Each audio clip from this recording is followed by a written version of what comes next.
Primeira série, CPMG Nível das Neves, professora Selma Fernandes, Vegetação Brasileira, é o nosso conteúdo da aula 14. Aqui apresentamos o conceito de bioma, que difere quanto à fisionomia, estrutura e fatores ambientais relacionados ao clima, como temperatura, quantidade e distribuição das chuvas, solo e altitude. Para a introdução da nossa aula 14, a professora vai relembrar os principais biomas do mundo, conforme você vai observar neste mapa. Alguns conceitos, antes de nós começarmos a adentrar ao nosso conteúdo da aula 14. O que seja os domínios morfoclimáticos no Brasil?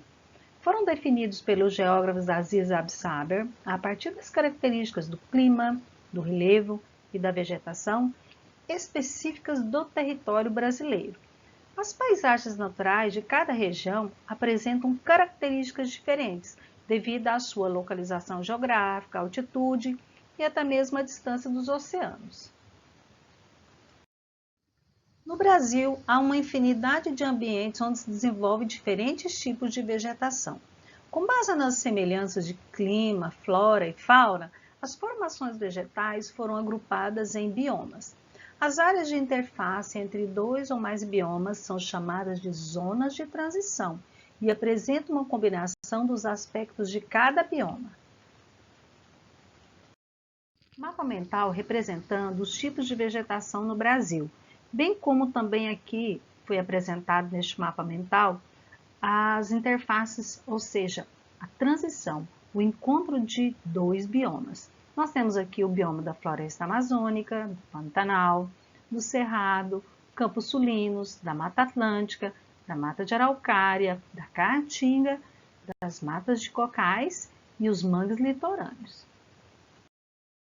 Aqui algumas imagens com a caracterização de cada um dos biomas do Brasil. À direita, a professora colocou um mapa para você identificar a localização dos biomas brasileiros.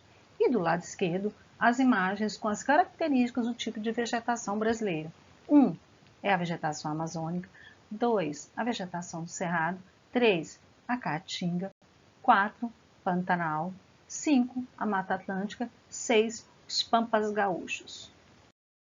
Aqui algumas características que vai identificar a diferenciação dos tipos de vegetação. Por exemplo, as florestas possuem árvores próximas uma das outras. As copas se tocam e grande quantidade de árvores.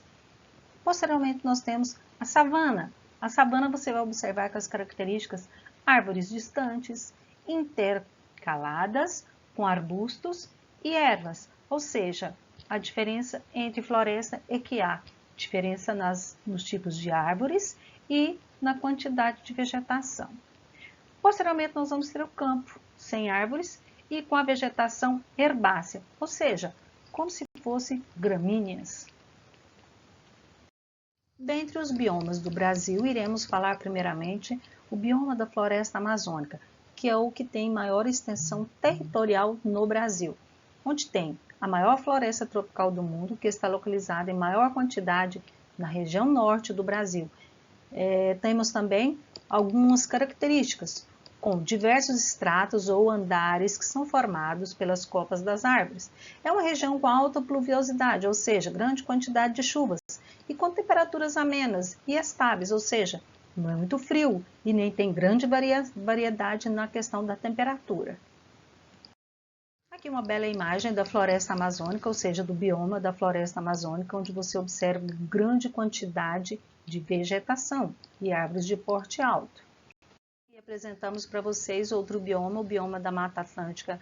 A Mata Atlântica originalmente percorria o litoral brasileiro de ponta a ponta, estendia-se do Rio Grande do Norte ao Rio Grande do Sul. Nós vamos observar que é a segunda maior floresta tropical úmida do Brasil, só comparável à floresta amazônica. Região de alta diversidade ecológica com temperatura amena durante o ano todo, com precipitação de média a elevada. Infelizmente, é um dos biomas mais devastados do mundo.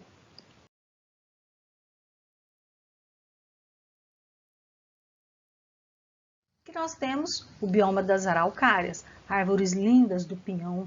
Está localizada no Rio Grande do Sul, Santa Catarina, Paraná e São Paulo. A temperatura é variável tendo épocas com temperaturas moderadas e épocas, principalmente no inverno, com temperaturas bem baixas. A precipitação é baixa, bioma caracterizado pela presença do pinheiro do Paraná, que é a árvore típica da região, e a vegetação apresenta 3 estratos, ou seja, 3 andares: arbóreo, arbustivo e herbáceo. Belas imagens do domínio das araucárias, ou seja, essa é uma araucária que representa o bioma das araucárias. Apresentamos aqui o bioma do Cerrado. É um bioma de savana, estando localizado nos estados de Minas Gerais, Goiás, Tocantins, Mato Grosso e Mato Grosso do Sul. Caracteriza-se por apresentar temperaturas relativamente quentes, com baixa precipitação pluviométrica durante o inverno, ou seja, alguns meses do ano. A vegetação é tipicamente rasteira e arbórea, e existe uma grande diversidade animal neste bioma. Infelizmente, esse bioma do Cerrado está havendo a expansão da agricultura, ou seja, tem sido bastante acelerado, ocasionando desmatamento com perda da riqueza vegetal e animal, além da degradação de solos e dos rios. A região do Cerrado tem se transformando numa grande produtora agrícola de soja, arroz e trigo no Brasil. Aqui apresentamos o bioma dos Pampas, que é localizado no Rio Grande do Sul.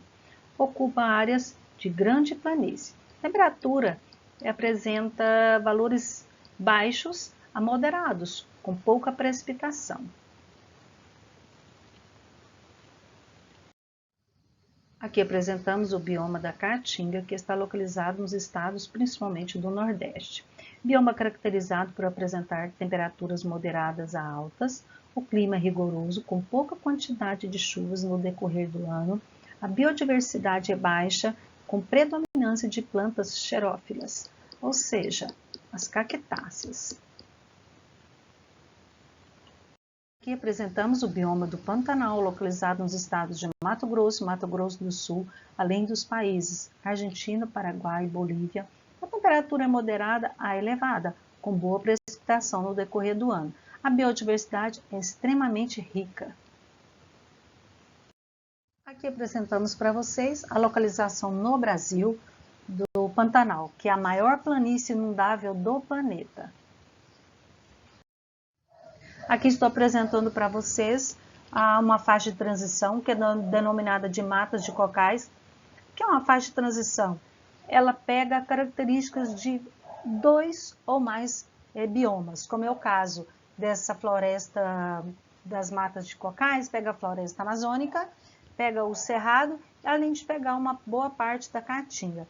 As vegetações típicas da mata dos cocais são o babaçu, a carnaúba, a oiticica, o tucunho e o buriti. São florestas secundárias, isto é, cresceram após o desmatamento das plantas originais. O extrativismo é a principal atividade econômica que ocorre nas matas de cocais. Aqui eu vou falar sobre a vegetação litorânea, ou seja, os mangues são considerados ecossistemas. Os mangues são ecossistemas presentes em todo o litoral brasileiro. O Maranhão é o estado com maior concentração de mangue no país e uma das maiores do mundo. São importantes para a cadeia alimentar da vida oceânica e também é fundamental para as populações que vivem da pesca. A poluição dos rios e mares, em conjunto com a especulação imobiliária nas regiões litorâneas, tem afetado bastante as áreas de mangue no Brasil. Aqui encerramos mais uma videoaula. Você poderá fazer leitura no seu livro nas páginas 186 a 190. Um forte abraço.